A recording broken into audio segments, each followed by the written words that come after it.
BJP MLC ರವಿಕುಮಾರ್ಗೆ ತಾತ್ಕಾಲಿಕ relief ಸಿಕ್ಕಿದೆ. ಬಲವಂತದ ಕ್ರಮ ಕೈಗೊಳ್ಳದಂತೆ ಹೈಕೋರ್ಟ್ ಸೂಚನೆಯನ್ನ ಕೊಟ್ಟಿದೆ. ಎನ್ ರವಿಕುಮಾರ್ ವಿರುದ್ಧ ಕ್ರಮ ಕೈಗೊಳ್ಳದಂತೆ ಹೈಕೋರ್ಟ್ನಿಂದ ಆದೇಶ. ಡಿಸಿ ಪಾಕ್ನಿಂದ ಬಂದವರಂತೆ ಕಾಣ್ತಿದ್ದಾರೆ ಎಂದಿದ್ದ ರವಿಕುಮಾರ್, ಕಲಬುರಗಿಯಲ್ಲಿ ರವಿಕುಮಾರ್ ವಿರುದ್ಧ ಪ್ರಕರಣ ದಾಖಲಾಗಿತ್ತು. ಇನ್ನು ಪ್ರಕರಣ ರದ್ದು ಕೋರಿ ಮತ್ತು ನಿರೀಕ್ಷಣಾ ಜಾಮೀನಿಗೋಸ್ಕರ ಅರ್ಜಿಯನ್ನ ರವಿಕುಮಾರ್ ಸಲ್ಲಿಕೆ ಮಾಡಿದ್ರು. ಅರ್ಜಿ ವಿಚಾರಣೆಯನ್ನ ನಡೆಸಿದಂತಹ ಕೋರ್ಟ್ ಇದೀಗ ರವಿಕುಮಾರ್ ವಿರುದ್ಧ ಬಲವಂತದ ಕ್ರಮ ಕೈಗೊಳ್ಳದಂತೆ ಸೂಚನೆಯನ್ನ ಕೊಟ್ಟಿದೆ. ಹಾಗೆಯೇ ವಿಚಾರಣೆಗೆ ಸಹಕರಿಸಲು ರವಿಕುಮಾರ್ಗೆ ಹೈಕೋರ್ಟ್ ತಾಕೀತು ಮಾಡಿದೆ. ಕಲಬುರಗಿ ಚಲೋ ಸಂದರ್ಭದಲ್ಲಿ ರವಿಕುಮಾರ್ ಕಲಬುರಗಿ ಡಿಸಿ ವಿರುದ್ಧ ವಿವಾದಾತ್ಮಕ ಹೇಳಿಕೆಯನ್ನ ಕೊಟ್ಟಿದ್ರು. ಇದು ಸಾಕಷ್ಟು ಆಕ್ರೋಶಕ್ಕೂ ಕೂಡ ಗುರಿಯಾಗಿತ್ತು. ಅವರ ವಿರುದ್ಧ ಪ್ರಕರಣ ಕೂಡ ದಾಖಲಾಗಿತ್ತು. ಬಂಧನದ ಭೀತಿ ಎದುರಾಗಿತ್ತು ರವಿಕುಮಾರ್ ಅವರಿಗೆ. ಹಾಗಾಗಿ ಪ್ರಕರಣದ ರದ್ದು ಕೋರಿ ನಿರೀಕ್ಷಣಾ ಜಾಮೀನಿಗೋಸ್ಕರ ಕೋರ್ಟ್ಗೆ ಅರ್ಜಿಯನ್ನು ಸಲ್ಲಿಕೆ ಮಾಡಿದ್ರು. ಅರ್ಜಿ ವಿಚಾರಣೆಯನ್ನು ನಡೆಸಿ ಇದೀಗ ಹೈಕೋರ್ಟ್ ಆದೇಶವನ್ನ ಕೊಟ್ಟಿದೆ. ತಾತ್ಕಾಲಿಕವಾಗಿ ರವಿಕುಮಾರ್ ಅವರಿಗೆ ಈ ಪ್ರಕರಣದಲ್ಲಿ ರಿಲೀಫ್ ಸಿಕ್ಕಿದೆ. ಬಲವಂತದ ಕ್ರಮವನ್ನು ಕೈಗೊಳ್ಳದಂತೆ ಹೈಕೋರ್ಟ್ ಸೂಚನೆಯನ್ನ ನೀಡಿದೆ.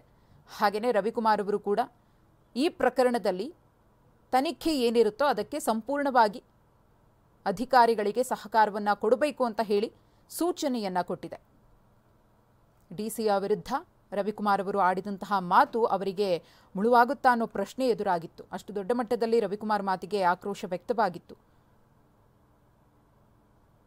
ಇದೀಗ ರವಿಕುಮಾರ್ಗೆ ಬಿಗ್ ರಿಲೀಫ್ ಸಿಕ್ಕಿದೆ. ಅದು ತಾತ್ಕಾಲಿಕವಷ್ಟೇ.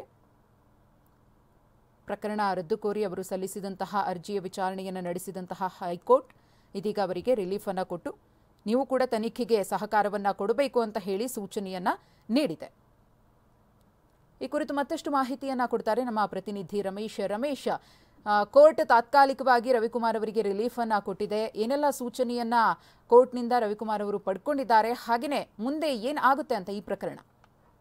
ಮಧುಶ್ರೀ, ಈ ಕೇಸ್ ಅಂದ್ರೆ ಕಲಬುರಗಿ ಠಾಣೆಯಲ್ಲಿ ಒಂದು ಎಫ್ಐಆರ್ ದಾಖಲಾಗಿತ್ತು. ಅದರಲ್ಲಿ SC/ST ಅಟ್ರಾಸಿಟೀಸ್ ಆಕ್ಟ್ ಜೊತೆಗೆ ಏನು ಪ್ರಚೋದನೆ ಕೊಟ್ಟಿದ್ದಾರೆ, ಪ್ರಚೋದನಕಾರಿ ಹೇಳಿಕೆ ಕೊಟ್ಟಿದ್ದಾರೆ ಅಂತೇಳಿ ಕೇಸನ್ನು ದಾಖಲಿಸಿದ್ರು.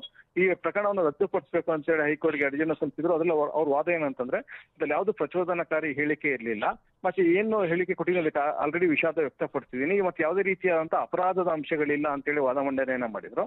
ಆದ್ರೆ ಕೋರ್ಟ್ ಈ ಬಗ್ಗೆ ಅಂದ್ರೆ ಪೊಲೀಸ್ ಇನ್ವೆಸ್ಟಿಗೇಷನ್ ಗೆ ನೀವು ಸಹಕಾರ ಕೊಡಿ, ಆದ್ರೆ ಪೊಲೀಸರು ಇವ್ರನ್ನ ಯಾವುದೇ ರೀತಿ ಬಲವಂತದ ಕ್ರಮ ಕೈಗೊಳ್ಳಬಾರ್ದು, ಅಂದ್ರೆ ಅವ್ರನ್ನ ಅರೆಸ್ಟ್ ಮಾಡೋದಾಗ್ಲಿ ಇತ್ಯಾದಿ ಯಾವುದೋ ಬಲವಂತದ ಕ್ರಮವನ್ನ ಕೈಗೊಳ್ಳ ಹಾಗಿಲ್ಲ ಅಂತೇಳಿ ಆದೇಶವನ್ನು ಕೊಟ್ಟಿದೆ. ಮತ್ತೆ ಈ ವಿಚಾರಕ್ಕೆ ಸಹಕರಿಸಬೇಕು ಅಂತ ಹೇಳಿರೋದ್ರಿಂದ ಪೊಲೀಸ್ ತನಿಖೆ ಏನಾಗುತ್ತೆ ಅದಕ್ಕೆ ರವಿಕುಮಾರ್ ಅವರು ಸಹಕಾರ ಕೊಡಬೇಕಾಗತ್ತೆ.